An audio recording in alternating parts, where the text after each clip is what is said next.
Rabbi Akiva says, first and foremost, know what to stay away from. צחוק וקלות ראש מרגילים את האדם לערווה. First and foremost, mockery and levity accustom a man to immorality, sex crimes, promiscuity. There's a klal gadol b'Torah, en apotropus la'arayot. There is no guardian for sex crimes. Sex crimes is something everyone can fail to. Everyone. Who said this? Rabbi Akiva. Rabbi Akiva. Rabbi Akiva. Rabbi Akiva. Rabbi Akiva said, how did he say it? How did he say it? He used to make fun of it. He says, why are you so worried about erva? Why are you worried about sex crimes?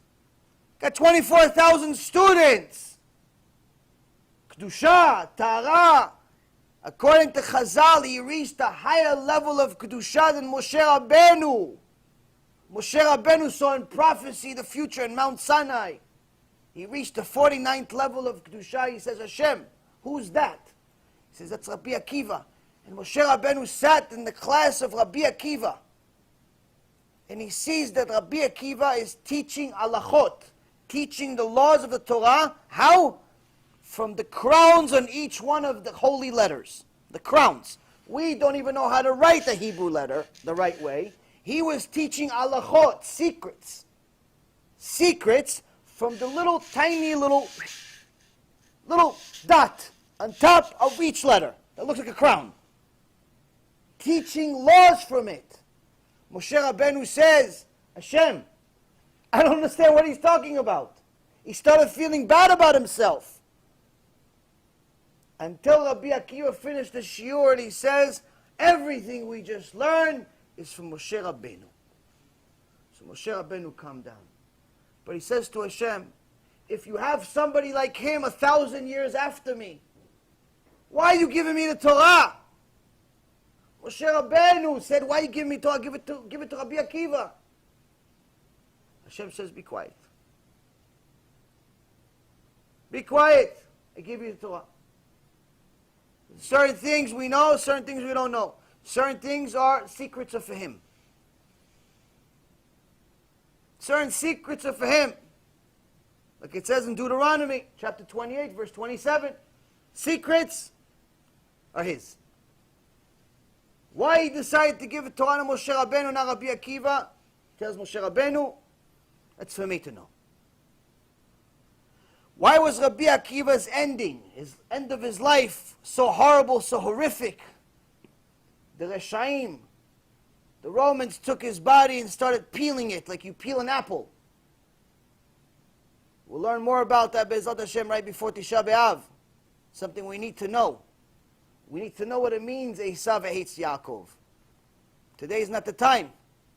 But Moshe Rabbeinu says, that's Torah, v'des chara, that's the Torah and that's its reward. What happened? Why are you giving such horrible ending? Hashem says, be quiet. Certain questions he'll answer, certain questions he won't answer. The truth is that every single mitzvah, we don't know the real reason of why we're doing it. There's not a single mitzvah. We know the real reason of why Hashem wants us to keep it. Not Shabbat, not Taharat Mishpacha, nothing. There's te'amim. There's little flavors, little things that we know that are benefits from them. Little things that we know that are good about them. But it's not the real reason. We know that if someone doesn't keep Shabbat, we know there's a list of punishments. We know somebody keeps Shabbat in general, they're closer to Hashem, they have a better life, they have better closeness with their family. There's countless benefits. It's better for parnasah, it's better for a lot of things. We know when somebody keeps tarat mishpacha, it's better for marriage. There's much more attraction between the husband and the wife. We know there's benefits. But just like the para aduma we learned about last week, that's all of the mitzvot. All of the mitzvot, we don't really know the real reason. We know ta'amim. We know a little bit of each one about some things about them. But the real reason, we don't know. Hashem knows. He says, I'll give you some taste on most of the mitzvot. I'll give you a little bit of a taste of why I like it. A little bit. Not the whole thing. Not the real reason. A little bit, I'll give you, this one is good for this. This one is good for that. This one is this one's that. But that's benefits. It's not the real reason. Real reason I said so. That's the real reason. So Moshe Rabbeinu comes to Hashem Yitbarach and he says, why are you giving me the Torah? Moshe Rabbeinu, the prophet of all prophets. So this Rabbi Akiva, he used to make fun of anyone that's worried about failing for sex crimes. How do you fail for sex crimes? Well, you have an empty mind. You don't know Hashem is watching. What's wrong with you? Until the Satan comes to him as a woman. The Satan himself. Gemara says Satan himself came to Rabbi Akiva as the most beautiful woman that ever existed. And Rabbi Akiva almost made a sin with her. Until the Satan turned around and says, I'm the Satan. And you are lucky that in Shamayim they scream, be careful of Rabbi Akiva, because his Torah is holy. Everything he learned in his Torah is changing the world. Careful of his Torah. Because if it wasn't for your Torah, I'd rip you apart right now. It's the only thing that protected you. But if Rabbi Akiva says, En apotropos la'arayot, anyone can fail, including me. It's easy to understand why at the beginning of this Mishnah, he says, when there's mockery, there's levity, and ha ha ha, instead of a shiur Torah, they have a comedy session. You ever see one of those? People go to shiur Torah, finally you got them to shiur Torah, Mr. Rabbi gives them an hour and a half full of jokes, 3 minutes of Torah. Mentions Moshe Rabbeinu. Even worse, the whole crowd is full of women. Be careful of rabbis that focus only on women. Now, teaching women throughout history, it's always been allowed under certain circumstances. But a rabbi that focuses only on women, it's a problem. It's a problem. It's a problem. When I went to Los Angeles, I did a shiur over there. I did one of the couple of big lectures over there about a year and a half ago. One of the places I did a lecture, it was relatively early. So after we finished, there was somebody else that came. I see this tall, long-bearded rabbi, his wife, or somebody. And then I realized, no, it's not his wife, it's a student. I said, okay. They're kind of close, but it's interesting. And then I see there's a lot more students. But one thing that all of the students had in common, and the reason why I thought it was the wife, is because one of the things that a lot of the students had in common is that they all wore tank tops.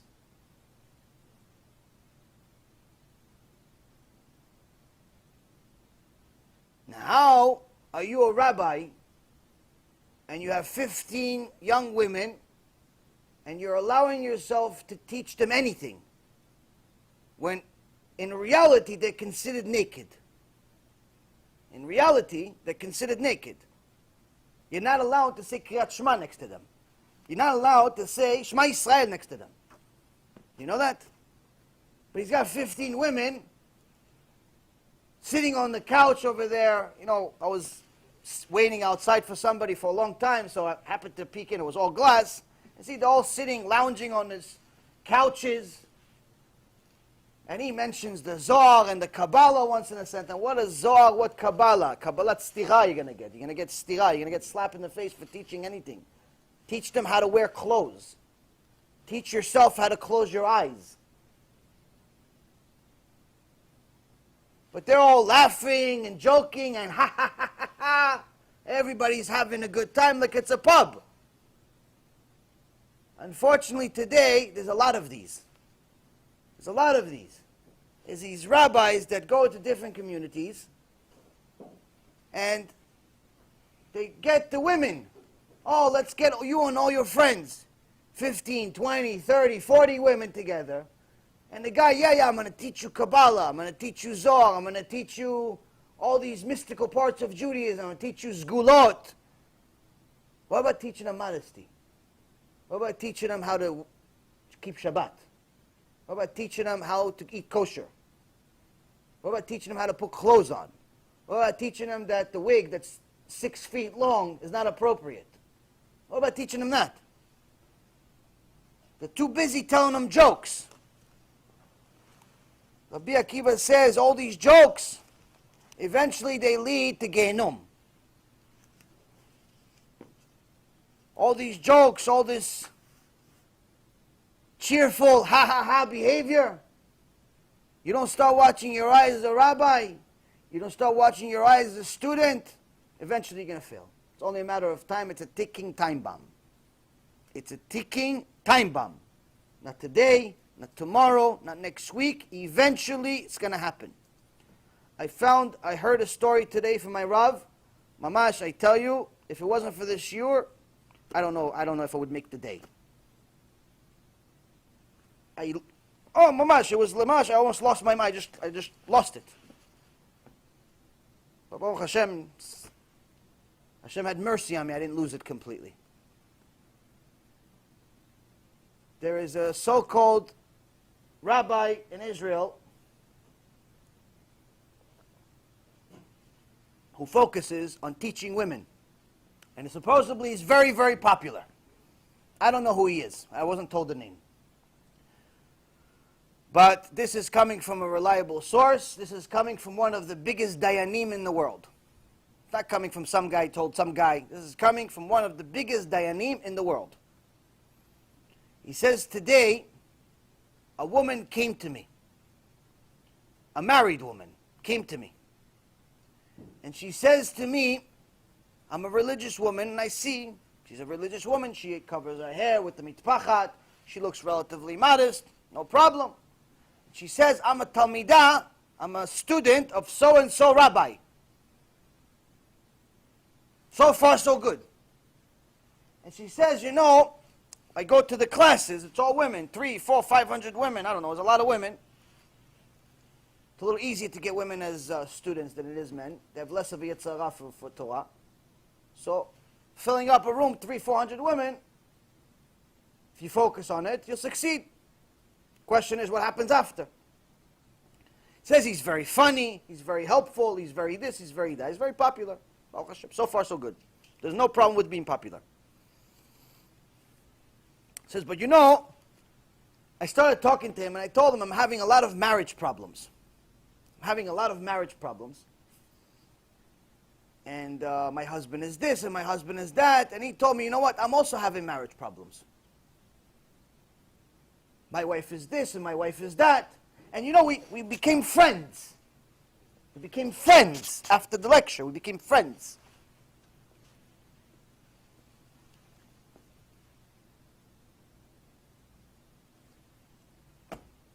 We became friends.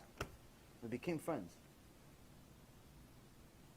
And she came to one of the biggest dayanim in the world. She asked him, right now he's in the process of leaving his wife and I'm in the process of leaving my husband. So we could be together. Is this okay?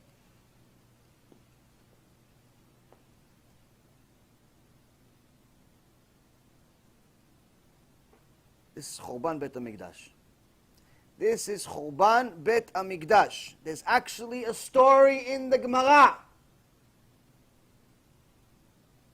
of this exact story happening right before Hashem decided, this is it, that's it, finished. I'm destroying the Bet HaMikdash. This exact story happened. Exact story happened. A guy sees another rabbi's wife. And he tells the guy, listen, I don't think your wife is treating you right. I think you should divorce her. The guy listens to his rabbi. Just like this husband is listening to this rabbi and sending his wife to this rabbi. Little does he know that the rabbi is eventually going to marry his wife. Well, that's the plan, unless Hashem kills both of them.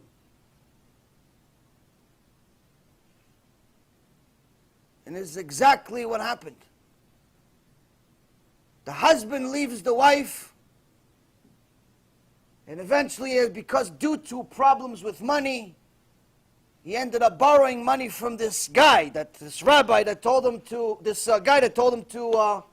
leave his wife, this rabbi. And the rabbi says, listen, since you can't pay me back, why don't you work for me? Be my servant. So he comes and he becomes his servant, and he just comes to his house to serve him, and he sees that this rabbi is sitting next to his new wife, drinking coffee, and he's the one serving the coffee.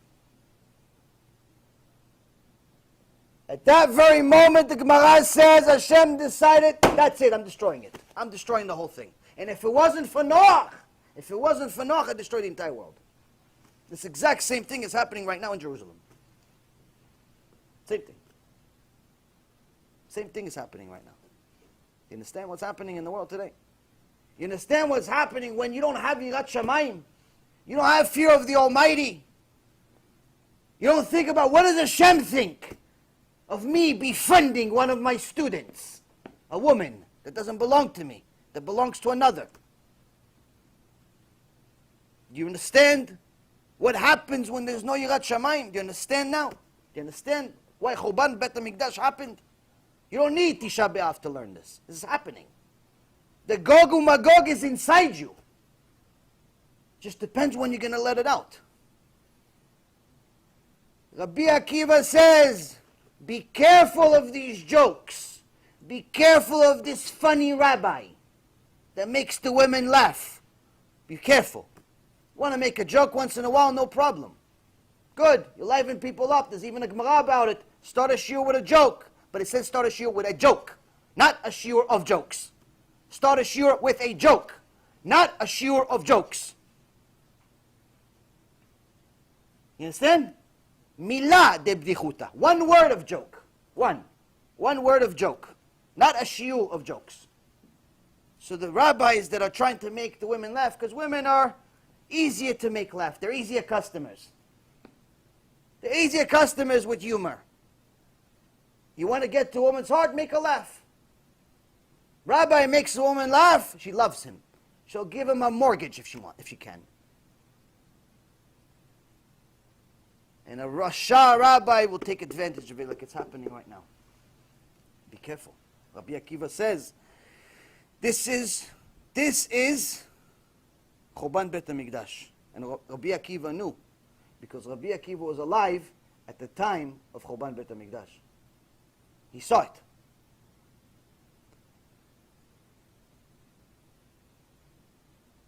A person needs to understand that when it comes to intimacy, this is what Hashem calls Kedusha.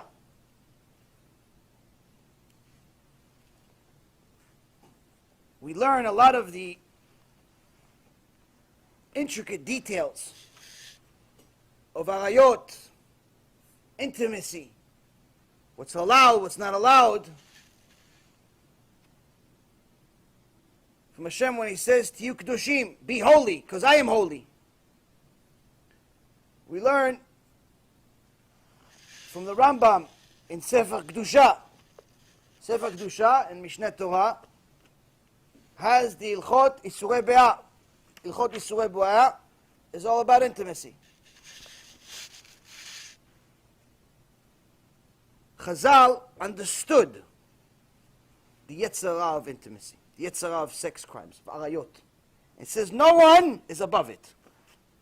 You could be Kohen Gadol for 100 years, you're not above it. You could be Rabbi Akiva, not above it. You could be Rabbi Meir Baranes, you're not above it. You could be Gdol Adol, whatever. Learn Torah 24 hours a day, you're not above it. Always, always protect yourself against sex crimes. That's why it's in our tefillah. Don't follow your heart, don't follow your eyes. Why? It starts with what you see. You let your eyes see immodest women, eventually you're going to fall. You let your heart focus on what's happening out there in the world instead of the Kedusha that you're supposed to focus on, you're going to fall. You're going to fall. Chazal was so scared of falling. There's actually halachot in the Torah that they describe us to see how far we are. The Rambam says in chapter 21 of Yisue Be'ah, in the second halakha, it's even forbidden to smell a woman's perfume that's not your wife. A woman that's not allowed to you, whether it be your sister, your mother, a married woman, you're not even allowed to smell her. Smell her perfume. The Gemara Masechet Brachot says, if a person looks at the small finger of a woman with the intent of deriving pleasure, is considered as if he had looked at her genitalia. Now to us newbies, this sounds far-fetched. How could a small finger be equivalent to our private parts? The Rambam repeats it. He got it from the Gemara Masechet Brachot. He says, because once you see a man the way he's created, once he sees, immediately gets to his heart. He starts working. It's like a factory. It's a factory of Yetzer Hara. Whatever he sees goes to the factory of Yetzer Hara. Yetzer Hara starts creating thoughts. Oh, the finger. Imagine what the hand looks like. Imagine what the arm. Imagine this, imagine that. By the end of the thought, which is 6-7 seconds max, he's already imagined her completely naked. This is, don't fool yourself, men or women. This is the mind of every man. Unless he became holy. And if he became holy, he never even looked at the finger. The Gemara says, if this man looked at this woman's hands, because she's giving him change. She's giving him money, she's giving him change. But he's not looking at her hands because of the change. He's getting pleasure out of looking at her hands. Her hands. We're not talking about the wig she has that's 3 feet long. We're not talking about the body. We're talking about the hands. He says if he looks at her hands and he gets pleasure out of looking at her hands, and she's a married woman, she doesn't belong to him, he must go to GEHINNOM. He must go to GEHINNOM. There's no way for him to avoid GEHINNOM, even if he has mitzvot like Moshe Rabbeinu. It won't protect him from the GEHINNOM that he would get for looking at her hands. Why? She doesn't belong to him. She doesn't belong to him.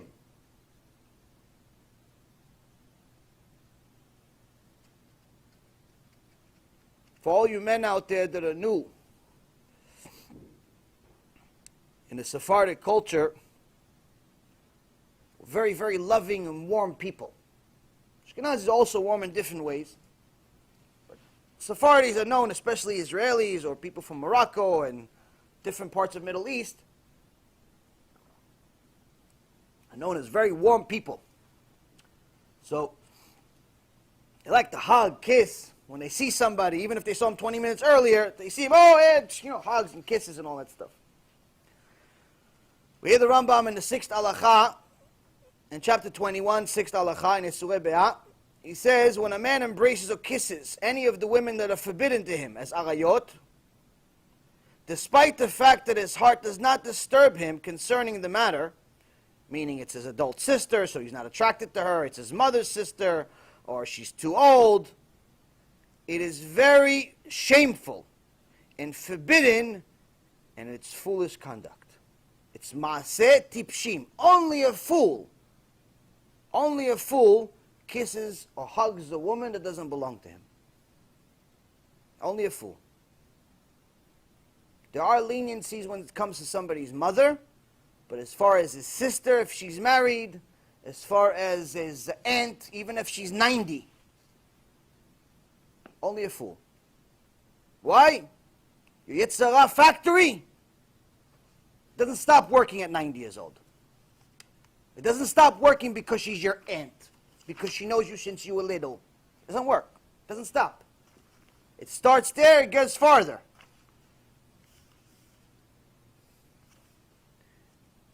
And this is something that every single person needs to read.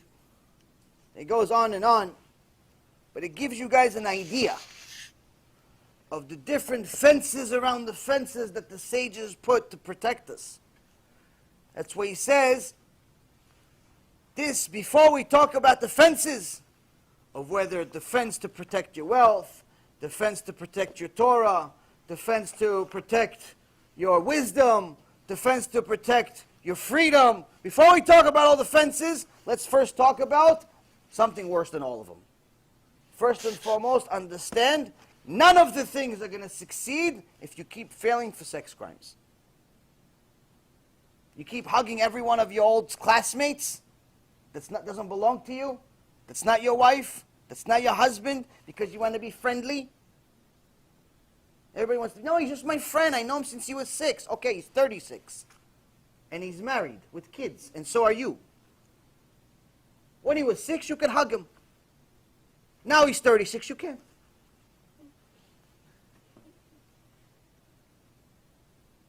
You can't. Why? Because his mind doesn't work like you. You're an innocent woman. You think purely. You think, he's so nice. He's thinking a different nice. That's the mind of a man. It just is. This is why the man needs to learn much more than a woman does. There's much more to clean up.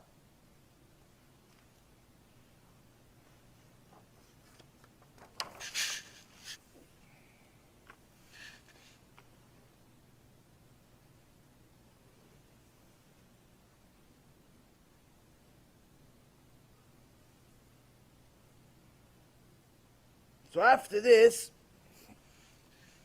somebody starts understanding the significance of the ultimate protection, protecting their brit, protecting their intimacy, protecting their body, protecting their kedusha.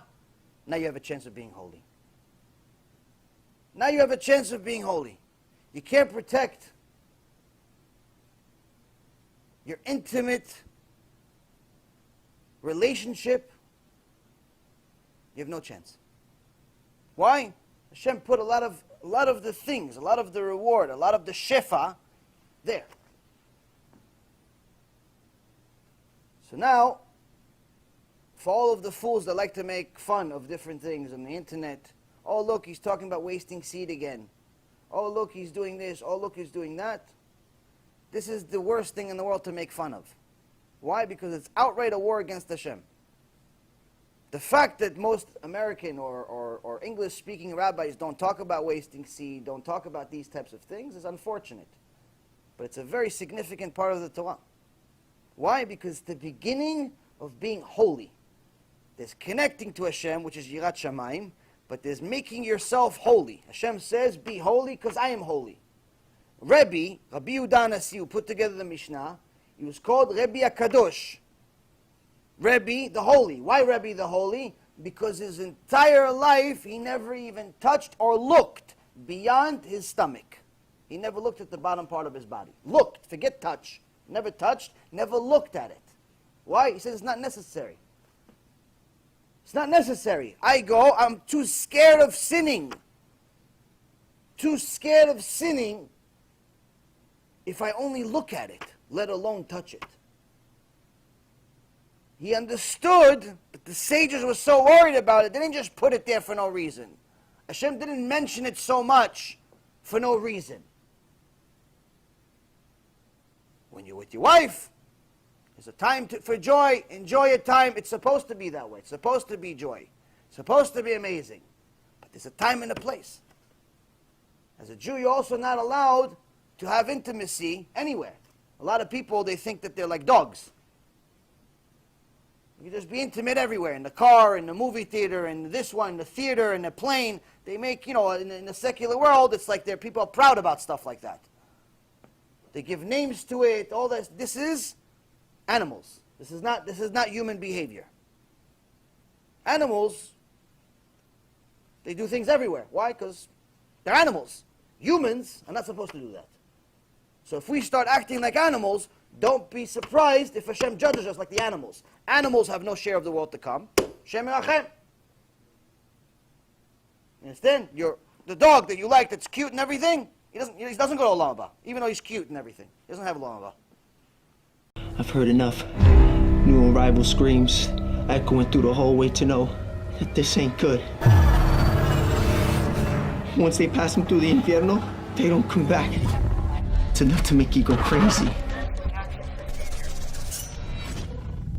Do not think we fear you, Spirit.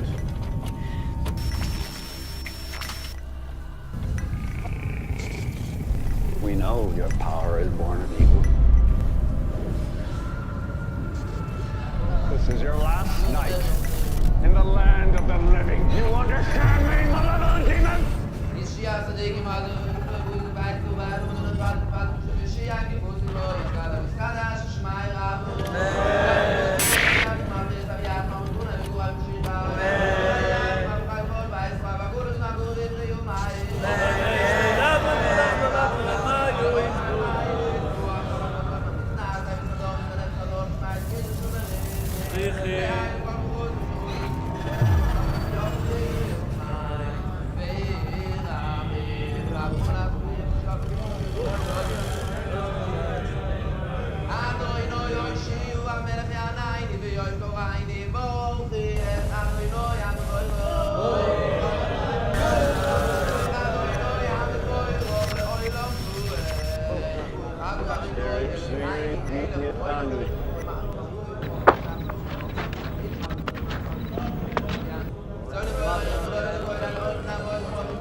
There was a rich family that lived here called the Hetheringtons, and unfortunately, their daughter passed away of a heart attack inside the house. Basically, they were so devastated that they reached out to people claiming to be psychic mediums. They actually weren't psychic mediums. They opened up a total of 11 portals inside this house and invited spirits and entities from all different kinds of dimensions.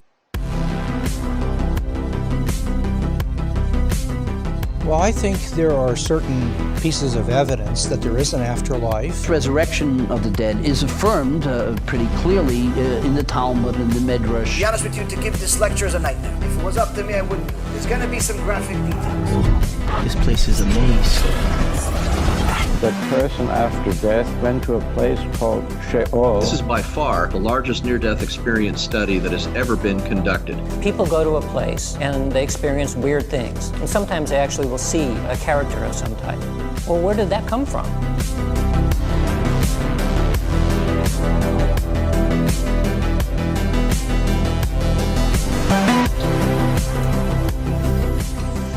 I don't know why that one chain is swinging back there.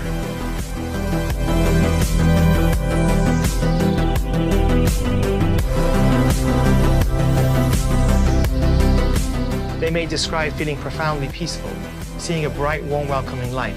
Some people describe watching doctors and nurses working on them with incredible accuracy.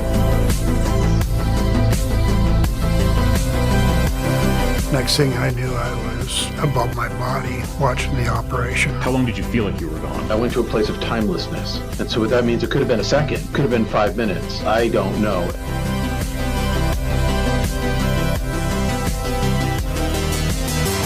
Can you imagine waking up from your sleep and not being able to move? As I'm lying there, I realized that there's an evil presence next to me. Do you believe that angels, demons exist?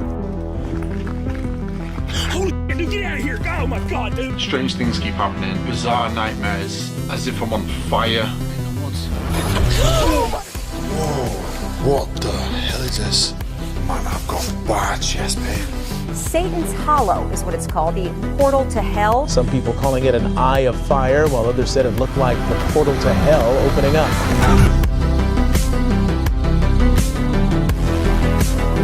thing I know, I was outside of my body, looking at my body.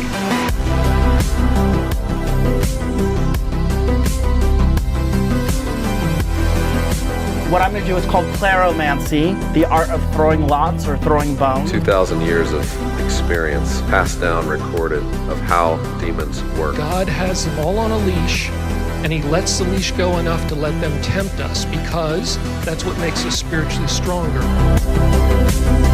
I'm trying to be as graphic as possible so you understand what we're talking about. It's your ticket to reality. It's your ticket to freedom. It's your ticket to immortality. Is there an afterlife? Is there a This is the type of information that can keep you away from the Yitzhak. What happens to us after we die?